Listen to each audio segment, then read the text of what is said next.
A SUSEP divulgou agora no início de agosto o resultado do primeiro semestre das seguradoras de todos os produtos. E nesse vídeo eu vou falar com você, vou analisar o resultado do seguro J&O. Bom, nós tivemos aqui R$500 bilhão de prêmio e mais uma vez, né, nós observamos que existe uma concentração muito grande no mercado de J&O. O que é essa concentração? As 5 maiores seguradoras detêm aí praticamente 80, 90% do volume total de prêmio, porque tem empresas que têm um prêmio muito grande, principalmente as empresas públicas que contratam por meio de licitação. Digamos que uma seguradora tem 10 empresas públicas, Eletrobras, Banco do Brasil, BNDES, Petrobras, enfim, se juntar o prêmio dessas empresas aí já deve dar aí uns 100 milhões de reais, talvez até mais. Então isso já dá um grande peso, né, para o resultado da seguradora e até um grande peso em relação ao prêmio do mercado. O seguro J&O ainda está engatinhando, né, na venda para a maioria das empresas. As médias empresas, não vou nem falar das pequenas, as médias empresas aí, vamos falar que fatura até 100 milhões de reais, a maioria não tem esse seguro. Então, por isso que é um produto que ainda tem uma concentração muito grande de prêmio em poucas seguradoras. Só que a notícia boa para você que é corretor de seguros é que todas as outras seguradoras, inclusive essas que têm essas apólices gigantescas, querem muito fazer apólices de empresas médias, porque essas empresas têm uma sinistralidade menor no seguro J&O, então é um risco bom, é um risco excelente para você fazer colchão, formar carteira, para dar base para quando vier ali um grande sinistro de um risco maior. Além das empresas públicas, as empresas de capital aberto, as instituições financeiras também têm apólices grandes de valores altos que acaba causando essa discrepância de números no mercado, né? E até de sinistro. Tem ano que o sinistro no mercado está excelente, tem ano que o sinistro está um pouco ruim, justamente por conta disso, porque nós temos uma concentração de risco. O mercado ainda que precisa de muita expansão, precisa de muito conhecimento, de muita divulgação, porque as empresas não contratam por desconhecer o instrumento que protegeria os administradores e que elas mesmas poderiam ser terceiras desses administradores. Mas vamos aos números de mercado. A Chubb continua na liderança, né? Para quem é mais novo de mercado, a Chubb é a junção de 3 seguradoras, na verdade. Da ACE, né? Digamos que ela é a ACE, né? Por trás da capinha Chubb é essencialmente a ACE. A ACE comprou a carteira do Itaú Seguros em 2014, eu acho. Eu trabalhava na Itaú Seguros na época. A ACE no Brasil comprou a carteira da Itaú Seguros. A Itaú Seguros, ela sempre estava ali entre líder e vice-líder de mercado, sempre disputando ali com a Zurich naquela época.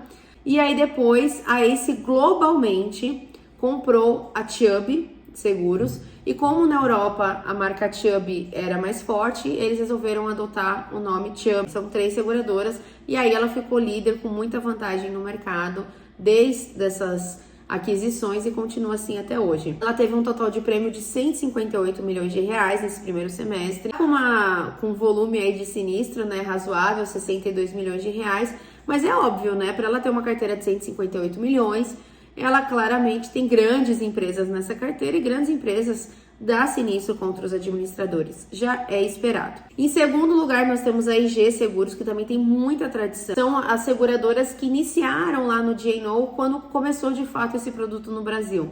Assim como a IG e a Zurich também. A IG fechou o primeiro semestre com 97 milhões e 48 milhões de sinistro. Também está pagando bastante sinistro. A Zurich fechou com 54 milhões e só 879 mil reais de sinistro. Em termos de tamanho de mercado, a IG tem quase o dobro da Zurich. E a Chubb tem 50% mais que a IG. Em quarto lugar, nós temos a Tóquio com 47 milhões e 5 milhões de sinistro. Também tá com a carteira aí bem saudável. Uma coisa que eu esqueci de falar é o crescimento, né, das seguradoras. A própria Chubb teve um crescimento razoável, né? Quando você é muito grande, é mais difícil você ter um crescimento expressivo, mas a Chubb de 132 milhões foi para 158 milhões. Só que no J&O, como eu falei, tem essa característica pontual de às vezes uma apólice já te dá esse crescimento. Ela fechou um seguro de uma empresa de capital aberto, ou de uma instituição financeira, ou de uma empresa pública que já deu esse acréscimo aí no resultado dela. A IG também teve um crescimento de 83 milhões foi para 97, então cresceu bastante. Zurich, ela teve uma queda bem considerável, de 93 milhões, ela caiu para 54 milhões. E nesse caso, eu enxergo aí como um posicionamento. Ou ela perdeu alguma apólice muito grande. Existe apólice que paga 50 milhões de prêmio. Se for de uma empresa pública, deve ter umas 5 empresas públicas que pagam mais que isso.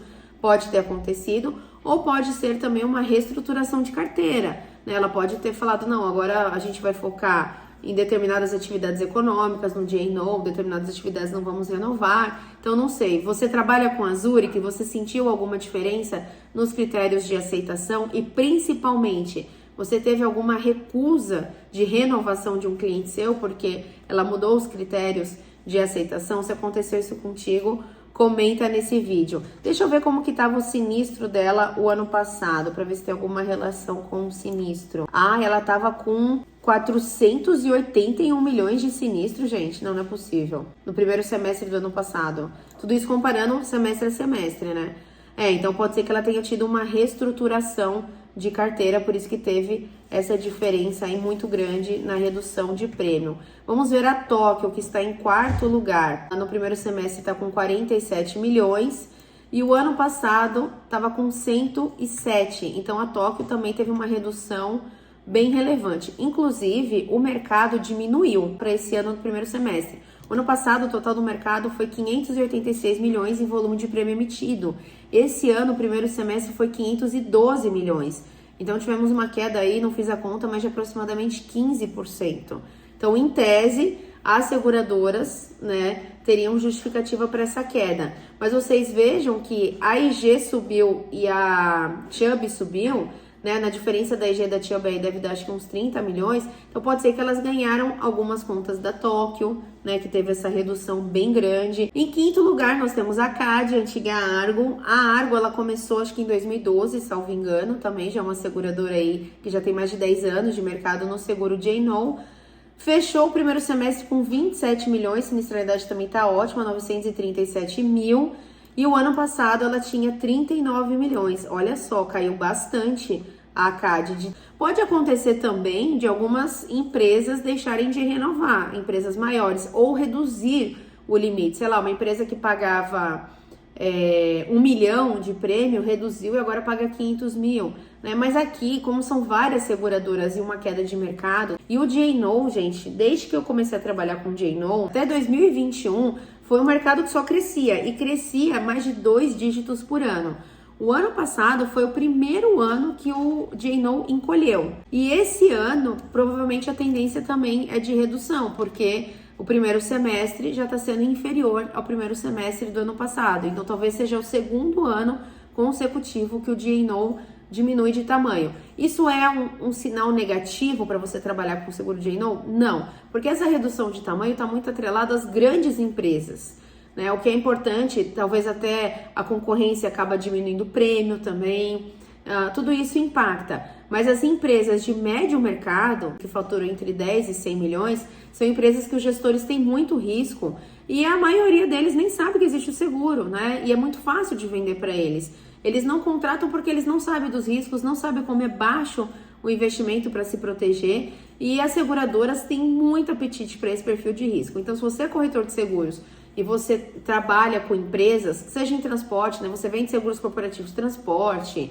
empresarial, risco de engenharia, garantia, enfim, saúde, vida. Se você tem clientes corporativos, você tá deixando dinheiro na mesa se você não tá vendendo J&O. E outra, além de deixar dinheiro na mesa, você tá deixando a porta escancarada para vir um corretor falar com os diretores do seu cliente, falar sobre o seguro J&O, e ele fala, como assim? Meu corretor nunca falou sobre isso, eu tenho toda essa exposição e é tão baixo assim o prêmio para eu contratar? Não, que aí o corretor fala, se quiser eu também faço uma revisão, né, das suas carteiras de saúde, suas apólices de garantia e tal, e você pode até perder esse cliente para o seu concorrente. Então, saber de J&O não é uma opção, é uma necessidade para quem trabalha com seguro corporativo. Voltando aos números, aí na sequência da CAD nós temos a Covre, que é uma seguradora nova. Eu acho que a Covre começou em 2016, se não me engano, 2017, não lembro agora exatamente, mas é uma seguradora nova, fechou 21 milhões nesse primeiro semestre. Gente, olha como a Cover cresceu. No primeiro semestre do ano passado, ela tinha apenas 3 milhões. 3 milhões de volume de prêmio. Então, a Cover, por enquanto, grande destaque de crescimento, né? Ela cresceu, saltou de 3 para 21 milhões.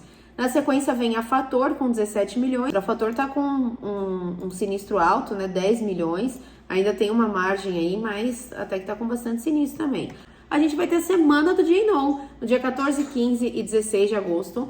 Vai acontecer a semana do J&O, vai ser 100% gratuito, online. Nesses 3 dias, ao vivo, às 8h30 da noite, eu vou te explicar como vender, como identificar oportunidade na sua carteira, quais argumentos que você usa quando você vai conversar com o diretor ou com o sócio da empresa, como quebrar as principais objeções, quais coberturas contratar, quais são as seguradoras que comercializam. E falando em seguradora, quais são as boas seguradoras para J&O, quais são as péssimas que você não deve nem passar na porta. Cuidado! Participação de mercado não é igual a produto bom.